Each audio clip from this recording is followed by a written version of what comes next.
Imagine, if you were, a world hidden just out of sight. A place where owls deliver your mail, portraits actually talk back, and this seemingly ordinary boy discovers he's, well, anything but. That's a perfect way to put it. So this week, you've asked us to take a deep dive into where it all began.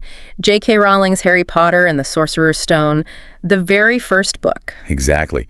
And our mission here for this deep dive is really to unpack what makes this book tick, using the summary, the review, and the theme analysis you shared. Right. We want to get into not just what happens, but, why did it blow up? Why did it become this huge phenomena? What makes it last? Yes, precisely. Yeah. What insights does it still offer you, the listener? And how does it mix that classic fantasy feel with something, I guess, more modern? Something that makes it timeless. Okay. And yeah, we're drawing straight from those sources you gave us, so you get a quick but hopefully deep sense of why this book is still so loved. So let's jump in. The summary really paints a picture of Harry's early life, doesn't it? Miserable. Stuck in that cupboard under the stairs with the Dursleys. Oh, absolutely. It's quite bleak. It's such a stark contrast that sets everything up. Feels very classic, like a hero's journey starting point. It really does. And what's so striking, I think, is how fast that ordinary, almost grim reality gets completely shattered. Right. You have Hagrid, this larger-than-life figure, literally breaking down the door. Ah, yeah. And he reveals Harry's true identity.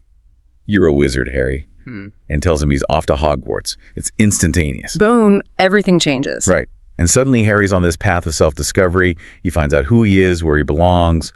It's powerful stuff, right, from page 1. And it's not just that he's a wizard, but he's famous. Yeah, exactly. This sources mentioned he learns he survived Voldemort's killing curse, the dark wizard who, murdered his parents. So the main conflict, his whole destiny, it's laid out almost immediately. Very efficient storytelling. Incredibly efficient, yes. Yeah. Sets the stakes high from the start. Okay, so he gets past that initial shock somehow and steps into Hogwarts. Now, the review you sent really raves about the world building, calls it strong and immersive. It's more than just a school. It feels alive. But how? How does she pull that off, especially in a first book? What makes it feel so real beyond just, magic spells? That's a great question. Because it isn't just a big flashy magic like flying brooms or talking hats. Those are cool. Sure. If you look at what the review points out, it's how she grounds the magic in these incredibly vivid, almost mundane details sometimes. Okay, like what? Well, think about the descriptions of the Great Hall, the moving staircases, the common rooms, the specific rules of Quidditch, even Gringotts Bank. It's the texture of it all. The little things. Exactly. The secret passages, the ghosts with personalities, the messy classrooms. It makes the magic and the mystery feel tangible, like a place you could actually go and explore. Right, like you could almost smell the potions classroom or hear the chatter in the corridors. Precisely. It's that meticulous detail that lets readers, kids or adults, feel like they're right there with Harry, seeing it all for the first time. Okay, so he's in this amazing, maybe slightly overwhelming new place. Logically, the next thing is finding people, right? Finding his community. Yeah, and he does pretty quickly. He finds his crew. You've got the loyal, funny Ron Weasley, and then the super smart, sometimes intense Hermione Granger. A core trio, yeah. Essential. But he also finds rivals straight away. Draco Malfoy, Professor Snape. The summary did note, interestingly, that some characters like Malfoy or maybe the Dursleys feel a bit more like caricatures in this first book. That's a fair point from the sources. You often see that in a debut novel, the author's finding their full nuance. But it does raise a question, doesn't it? Which is? What makes these kids, barely 11, 12 years old, decide to take on this huge, dangerous mystery? The Sorcerer's Stone itself. Exactly. The plot, as the summary lays out, centers on this stone hidden in the school. It grants immortality, huge power. And they think someone's trying to steal it. Right. Snape, initially. So they take it upon themselves to protect it, going through all these magical traps and tests. Which really speaks to those themes you mentioned earlier. Absolutely. This whole quest is where you see the themes of friendship. They have to rely on each other's skills, courage, obviously, and that constant thread of mystery that runs through the school year. So they follow the clues, they face the challenges, and it all builds to this big climax, a direct showdown. Harry has to confront the thief, and it's not Snape. No, the big twist, it's Professor Quirrell. The nervous, stuttering defense against the dark arts teacher. But like the sources highlight, Quirrell's not acting alone. He's got Voldemort like on the back of his head. Yeah, it's pretty creepy. Voldemort's spirit, parasitic, clinging to life. So the stakes are enormous. Harry's facing his parents' murderer, essentially. For an 11-year-old. And this isn't just a simple fight scene.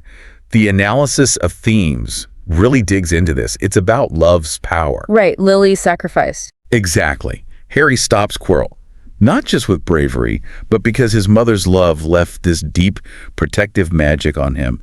Voldemort, through Quirrell, can't even touch him. A really profound idea established right here. Hugely important. And then Dumbledore steps in, confirms this, and wisely decides the stone itself is too dangerous to exist. He has it destroyed. So the temptation is removed entirely. Correct. That theme of love being the most powerful magic, it starts here. And as you know, resonates through the whole story. Okay, so bringing it all together. Why did this book hit so hard? The review gives it 5 stars, calls it enchanting, full of imagination, adventure, and heart. Mm-hmm. And it mentions that blend, again, classic fantasy with modern sensibilities. What does that really mean in terms of why it connected with so many people and still does? Well, I think that's where it moves beyond just being a great kid's book. It taps into something universal, doesn't it? Yeah. Finding your place, finding your strength. It resonates across ages because, yes, you have the amazing, memorable characters and the strong world building we talked about. But those themes, friendship, bravery, figuring out who you are, they're universal. And the modern sensibilities part. I think that's about grounding the fantasy. Unlike some older fantasies focus purely on epic quests, this is also about, well, school. Right. Navigating friendships, dealing with teachers, bullies, homework. Exactly. It makes the magic feel relatable, accessible, it felt fresh. So yeah, maybe some early characters are a bit simpler, like the sources say, or the style is younger initially. Which is pretty normal for a first book. Totally normal. Yeah. But those core strengths just shine through. They built this incredible foundation for everything that came after. So the verdict from your sources seems pretty clear. Harry Potter and the Sorcerer's Stone isn't just a children's book. It's truly a timeless story about discovery, connection, magic. It's the gateway, isn't it, to this massive, beloved world, a definite must-read for fantasy fans, as the review puts it. Absolutely. And this whole deep dive into Harry's beginnings, it really makes you think about how finding out who you really are, finding where you belong, how that can change literally everything. It's transformative. Yeah. Which leads to a thought, maybe, for you listening. What magic, what undiscovered potential or sense of belonging might be waiting to be uncovered in your own journey and finding your own true home?